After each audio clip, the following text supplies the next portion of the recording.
Titre, le reflet assoiffé. Le silence de la forêt était un manteau pesant, interrompu seulement par le murmure fantomatique des feuilles sèches sous mes pieds.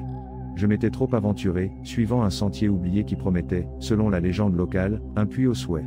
Un puits sec, m'avait-on averti, mais avec une magie particulière pour ceux qui sont assez courageux, ou stupides, pour le chercher.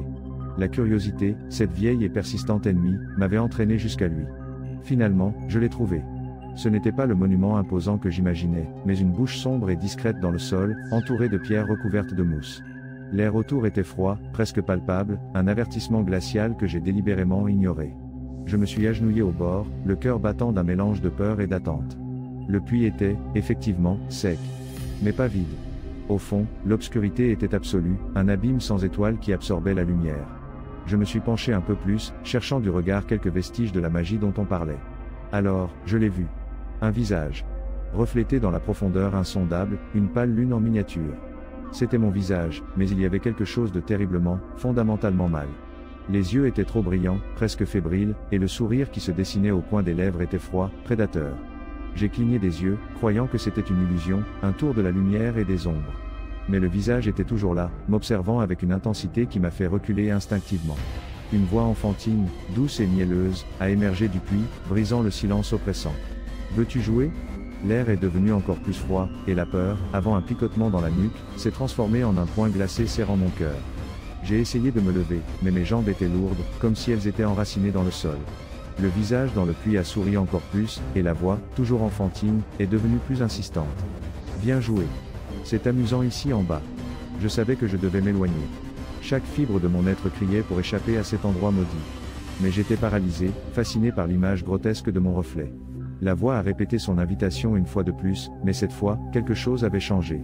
La douceur infantile s'est estompée, remplacée par un grognement guttural qui semblait surgir des profondeurs de la terre. « Viens jouer. » Et alors, la distorsion. Le visage qui me reflétait s'est défiguré, la peau se craquelant comme de l'argile sèche, les yeux injectés de sang, la bouche s'ouvrant dans une grimace grotesque pleine de dents acérées. Ce n'était plus mon reflet. C'était autre chose, quelque chose de monstrueux qui habitait dans l'obscurité. Un rugissement infernal a émané du puits, un son qui a fait trembler la terre sous mes pieds. J'ai senti une force invisible tirant sur moi vers l'abîme, une pression implacable qui m'entraînait vers l'obscurité. J'ai lutté de toutes mes forces, essayant de m'accrocher à la terre, à la vie. Mes doigts se sont enfoncés dans la terre humide, cherchant désespérément un point d'appui. Mais la force était trop grande. J'étais entraîné vers le puits, le visage déformé se rapprochant de plus en plus, la promesse d'un cauchemar éternel gravée dans ses traits.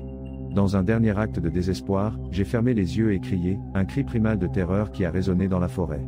Quand j'ai ouvert les yeux, le visage avait disparu. Le puits était de nouveau sombre et silencieux.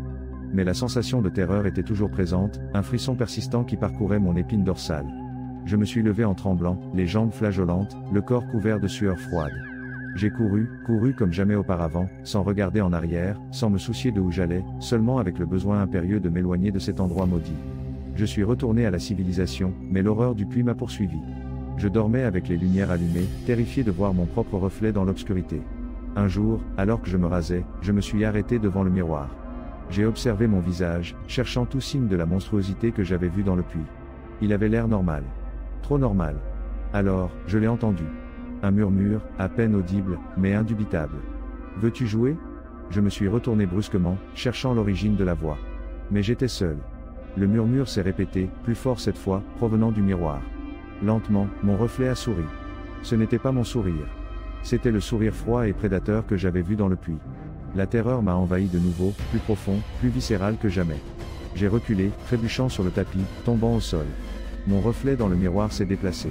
Pas comme un reflet normal. Il s'est déplacé de lui-même, avec une volonté propre, indépendante de mes actions.